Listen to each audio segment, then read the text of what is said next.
We all live in a house on fire. No fire department to call. No way out.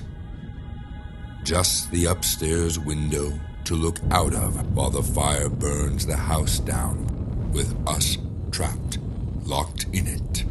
Tennessee Williams.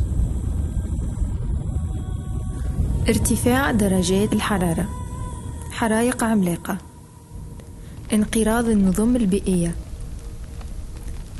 كل نهار جديد أزمة المناخ تصدر حكم الانقراض الجماعي السادس على البشرية.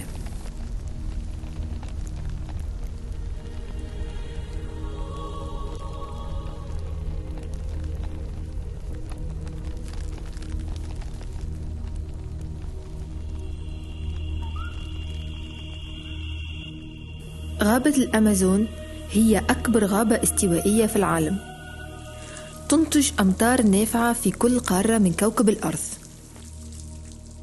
هي الرواري اللي نتنفسوا بيهم، لكن الامازون فقدت خمس مساحتها. مجموعة من المقاومين انتفضوا، هما أمل الامازون. بلوتيان قبلهم.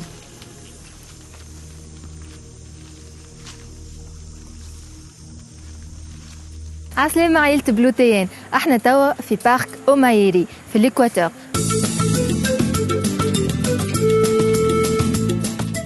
باش نقابلوا صاحبنا كريس اللي عنده 31 سنة، يخدم على الكونسيرفاسيون تاع الامازوني مع لي جروب ناتيف دو l'Amérique latine.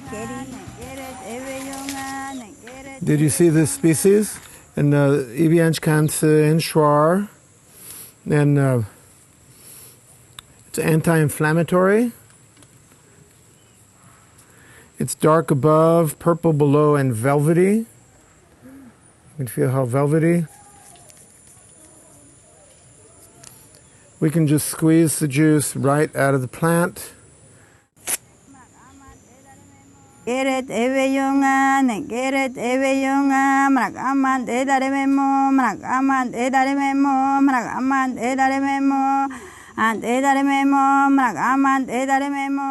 My name's Chris Cannaday. I'm a biologist from California.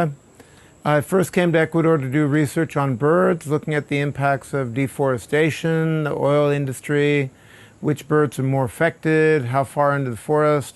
I was originally planning to do my master's research in Colombia. My advisor said, basically the first day, oh no, you can't work in Colombia. Foundations don't like to give grants to gringos working in Colombia. They think they're going to get shot in the head as they get off the plane, and then the grant is wasted. And it was funny because in the end I didn't even need grants from those places. I did my whole master's on a little seed grant. It was very economical to live in Ecuador at that time, and I'm maybe one of the most frugal people you know. Yeah, years later, I met my wife. After founding the park here, the park was founded 29 years ago by my wife, who's a Shuar Indian. Her name's Teresa Shiki. She's a big expert in medicinal plants. She and two French women formed the Almighty Foundation.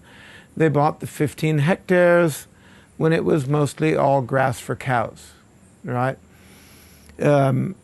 In fact, everything that's so close to the center of Puyo had been sugarcane plantation for over 70 years to produce alcohol and get Ecuador drunk, right? Now it's a forest again here because we planted it, we took care of it. It really is the epicenter of biodiversity in the world, right? And so anything we do for conservation here is worth more. It really is the most accessible place in all of the Amazon where people can come and learn real things about nature, the plants, the indigenous peoples who live here, the use that they make of the plants. One of our other main projects, we prepare natural medicine for lots of things, especially Teresa concentrates on that. She really has this enormous knowledge of how all these plants interact with the human body.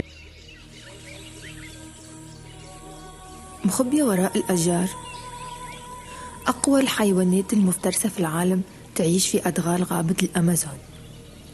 الحيوانات هذه تعيش في توازن مع كل الكائنات الأخرى.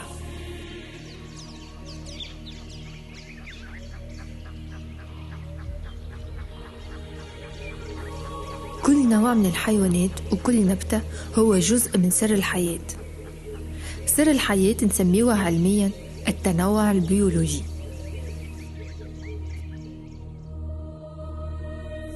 لكن كائن خطير ومفترس دمر 5 غابات الأمازون.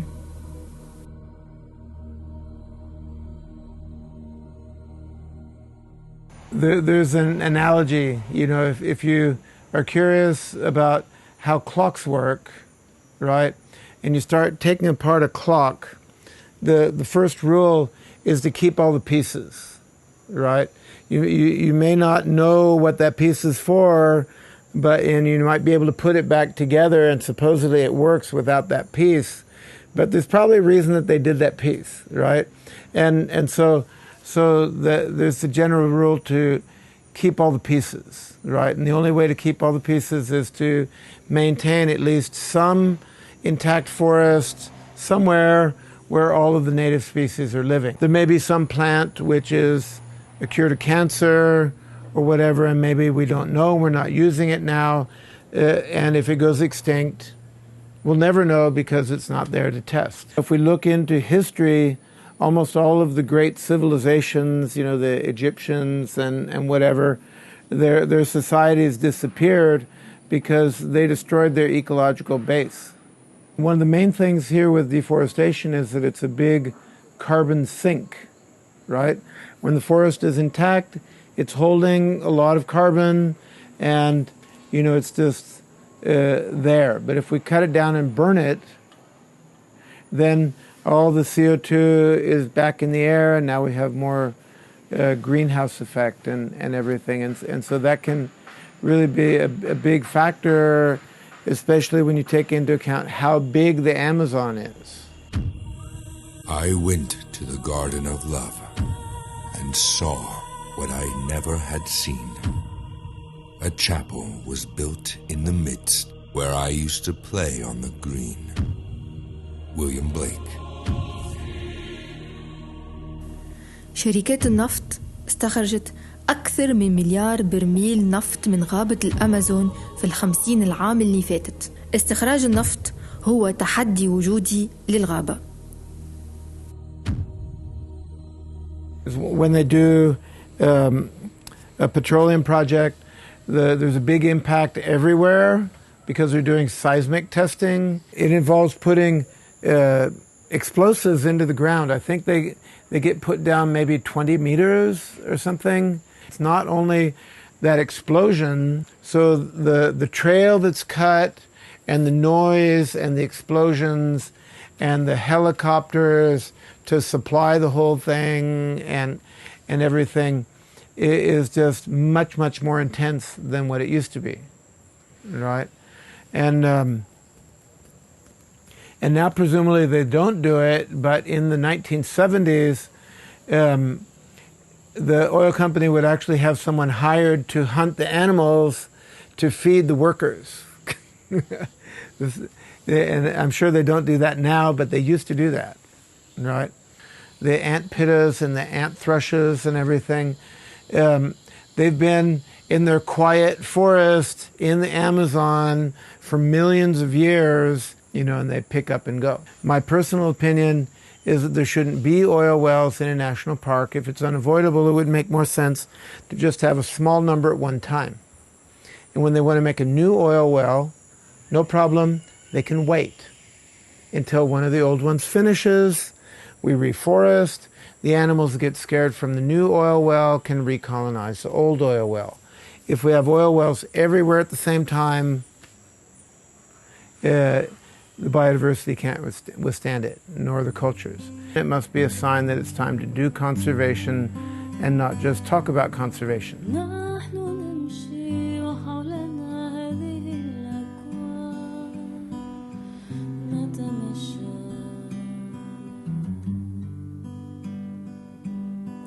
نحن نمشي وحولنا هذه الأكوان نتمشى